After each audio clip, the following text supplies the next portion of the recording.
राधे राधे। मैं आपको एक शिव पार्वती की कथा सुनाती हूँ कि शिव जी को जब श्राद्ध में का भोजन खाने का मन हुआ तो उन्होंने क्या किया। शिव जी पार्वती जी को बोले कि चलो आज अयोध्या घूम के आते हैं। अयोध्या माता ने कहा ठीक है चलो। शिव और पार्वती दोनों अयोध्या की तरफ गए। अयोध्या जब पहुँचे शिव जी तो बहुत अच्छे खानों की खुशबू आ रही थी। तो शिव जी ने कहा पार्वती बहुत अच्छे खाने की, बहुत स्वादिष्ट खाने की खुशबू आ रही है। पार्वती जी ने कहा प्रभु 16 श्राद्ध चल रहे हैं, लोगों के यहाँ पकवान बन रहे हैं, उसकी ये खुशबू है। शिव जी ने कहा मुझे तो ये पकवान खाने हैं, मुझे तो श्राद्ध खाने हैं। पार्वती मैया बोली अभी तो चलो प्रभु, फिर कभी खा लेना। शिव जी बोले नहीं पार्वती, मैं तो आज ही खाऊंगा, तू कैलाश पे जा, मैं खा के आता हूँ। पार्वती जी बोली प्रभु छोड़ो चलो। प्रभु ने कहा नहीं, मैं खा के आऊँगा, तू जा। पार्वती मैया कैलाश पे चली गई और रामचंद्र जी राजा दशरथ का श्राद्ध कर रहे थे, अपने पूर्वजों का श्राद्ध कर रहे थे।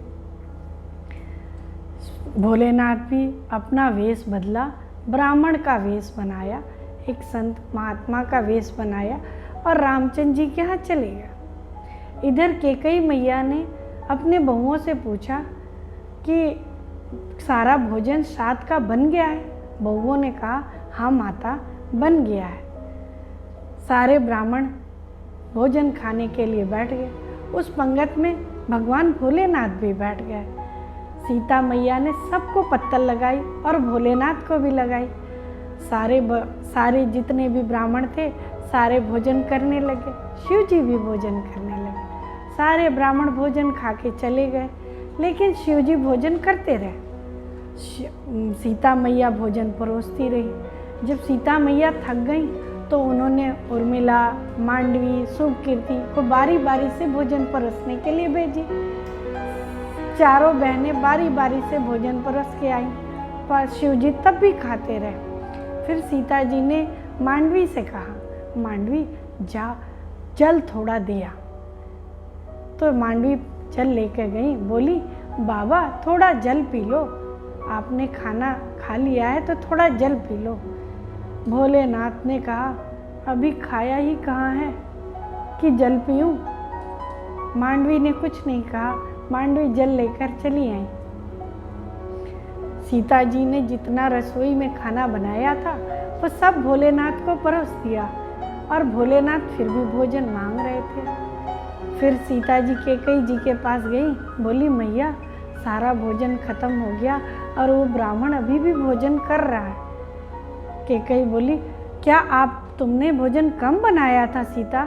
तो सीता ने बोला नहीं मैया, मैंने कम नहीं बनाया था। कैकेयी जी बोली और भोजन बनाओ और उनको भोजन कराओ। सीता जी चारों बहनें मिलकर फिर से भोजन बनाया और उनको कराया। वो भी भोजन खत्म हो गया। फिर सीता जी कैकेयी माँ के पास पहुँची, बोली कैकेयी माँ वो भी भोजन खत्म हो गया, वो ब्राह्मण नहीं उठा। अब तो तीनों माताएं भी रसोई घर में आ गई। कौशल्या, सुमित्रा और कैकेयी माँ, ये तीनों माताएं भी रसोई में आकर भोजन बनाने लगी। कच्चा पक्का भोजन बनाकर शिव जी को परसने लगी। शिव जी खाते रह गए। जितना राशन उनके घर में था वो सारा राशन परोस दिया गया। भोलेनाथ तब भी उठे नहीं। अब कौशल्या माँ ने जो वहाँ आसपास में जहाँ राशन मिलता था उनको भी सबको बुलाया और राशन मंगवाया। भोलेनाथ ने कहा, जो दुकानदार थे उनसे कहा कहाँ अंदर ले जाने का कष्ट कर रहे हो, यहीं रख दो, मैं यहीं से पालूंगा। भोजन करते रहे। उसके बाद सीता जी जब देखी कि अब तो बात संभल ही नहीं रही है, सीता जी आँख में आंसू भर के रामचंद्र जी के पास गई। रामचंद्र जी ने बोले पितरों का श्राद्ध अच्छे से हो गया सीता? सीता आँखों में आंसू था, बोले नहीं प्रभु, वो तो एक ब्राह्मण बैठा है, वो तो उठ ही नहीं रहा है।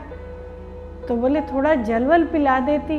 तो बोले वो तो जल तो पीने दूर की बात है, वो तो सर भी उठा के देख नहीं रहा है। भगवान बोले ऐसा कौन ब्राह्मण है?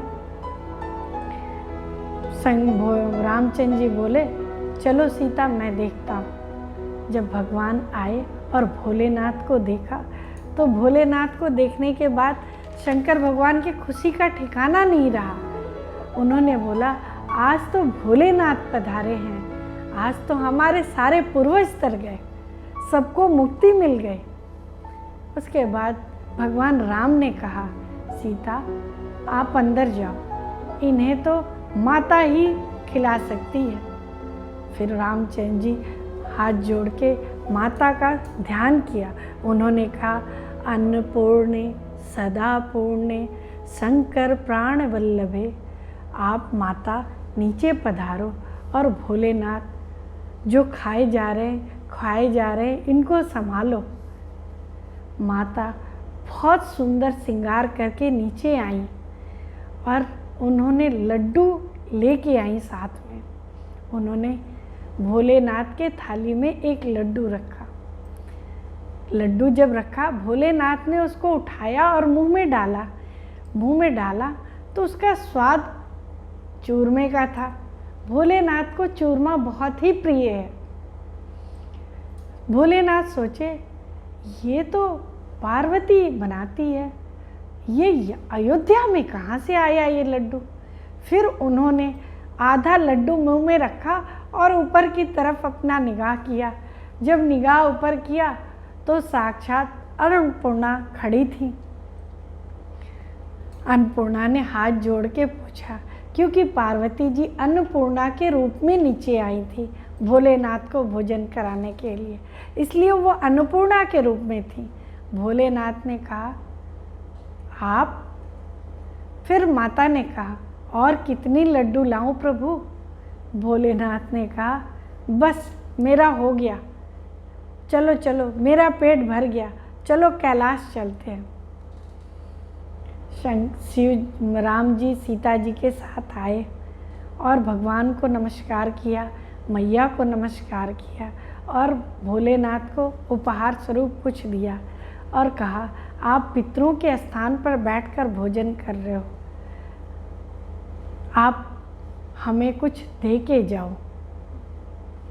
भोलेनाथ ने कहा मैं ये आशीर्वाद देता हूँ कि श्राद्धों में जो भी ब्राह्मण को अपने घर में खिलाएगा वहाँ मेरी धर्मपत्नी अन्नपूर्णा सदा सर्वदा के लिए वास करेगी।